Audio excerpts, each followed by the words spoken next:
Election की उम्मीदवारी के ताल्लुक से समाजवादी पार्टी के उम्मीदवारों की लिस्ट पहली लिस्ट जाहिर की जा रही है। ये काम 2-3 रोज पहले होना था, लेकिन हमारी पार्टी के जिम्मेदार अब्दुल बाकी, उनके फर्जंद इमरान बाकी का इंतकाल हम लोगों के लिए एक अजीम सानिया है, जिससे निकलना बहुत मुश्किल है।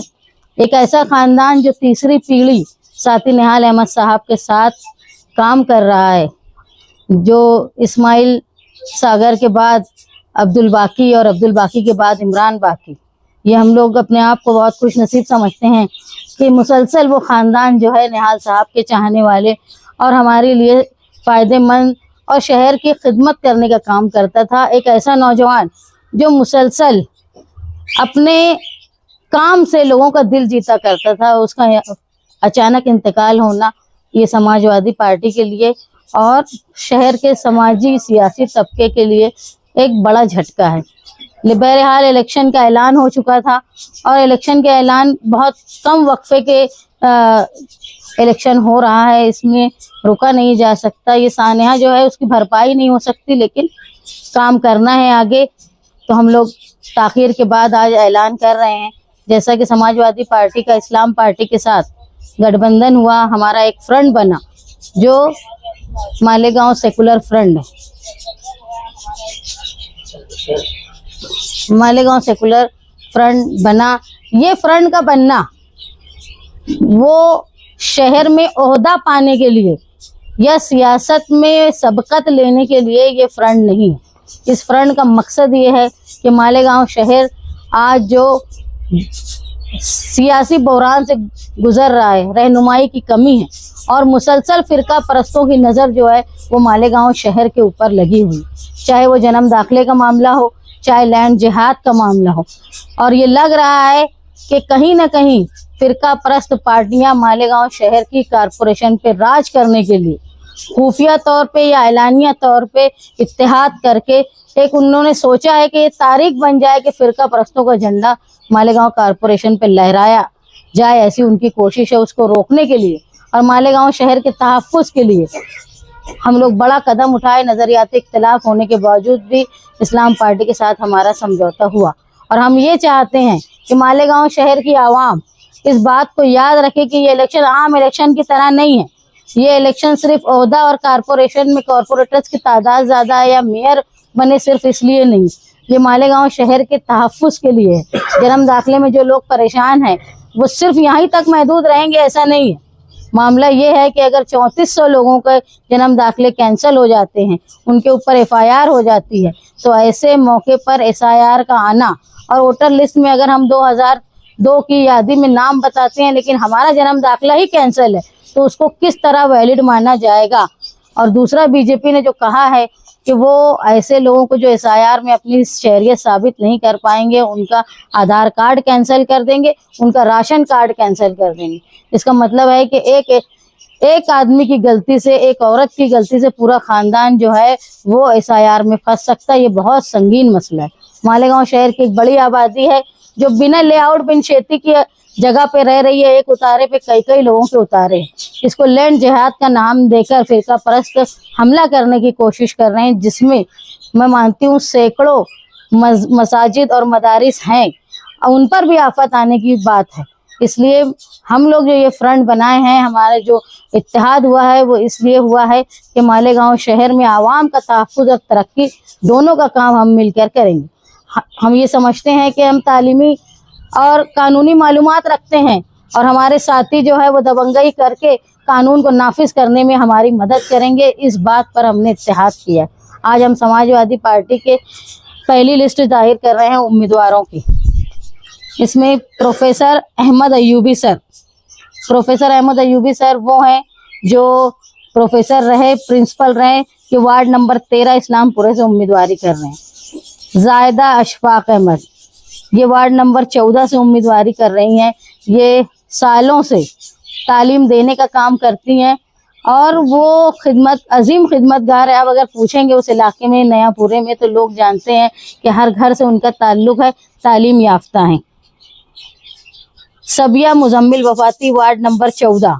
सबिया मुजम्मिल वफाती खुद मौलमा है, वो माजी में भी कॉरपोरेटर रही हैं, उस समाजवादी पार्टी से वार्ड नंबर 14 में उम्मीदवारी कर रही हैं। यही अब्दुल जब्बार, वार्ड नंबर 16। यही अब्दुल जब्बार सालों से समाजी काम में अपनी खिदमत अंजाम देते हैं। शहर के ज़्यादातर लोग उनको जानते हैं उनकी खिदमत की वजह से। अंसारी जाहिदा बानो शकील अहमद, मगा मेंबर, वार्ड नंबर 16। इनके शौहर भी माजी में मेंबर रहे, काउंसिलर रहे हैं, वार्ड नंबर 18। उसके बाद मुसद्दिका यासीन सरदार, मुसद्दिका यासीन सरदार जो हैं वो आमिन सरदार की भतीजी, वार्ड नंबर 18 से। यानी आप ये समझिए कि शब्बीर सेठ खानवादे से हैं, शब्बीर सेठ की पोती। हम उनको सारे इख्तिलाफात के बाद सियासत में नई पहल होना चाहिए, तमाम लोगों को उन नज़रियात को ज़िंदा रखना चाहिए, इसलिए हमने कोशिश की कि शब्बीर सेठ खानवादे से भी हमारे पास लोग आएँ और वो मालेगांव जिस तरह माजी में उन्होंने एक तामीरात का काम किया है मुस्तकबिल में करने की कोशिश करें, इसीलिए हमने उनके घर की उनकी पोती को उम्मीदवारी दी है।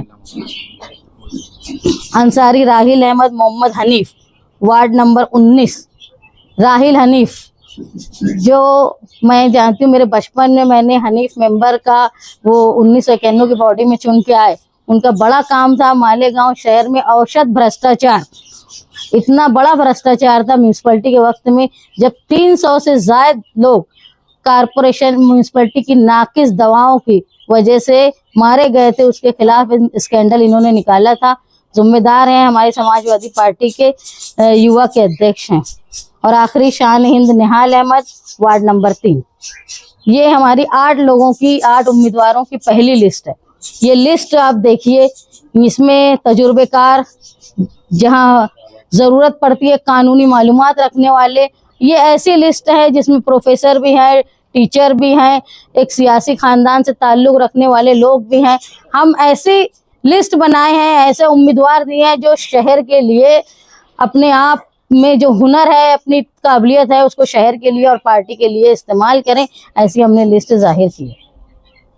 वार्ड नंबर 16 से यहिया अब्दुल जब्बार जी, वहाँ पे तो ऑलरेडी उनका इस्लाम पार्टी के 4 कैंडिडेट जी, समाजवादी पार्टी की लिस्ट है और समाजवादी पार्टी के पार्लियामेंट्री बोर्ड ने यहिया अब्दुल जब्बार साहब को उम्मीदवारी दी है।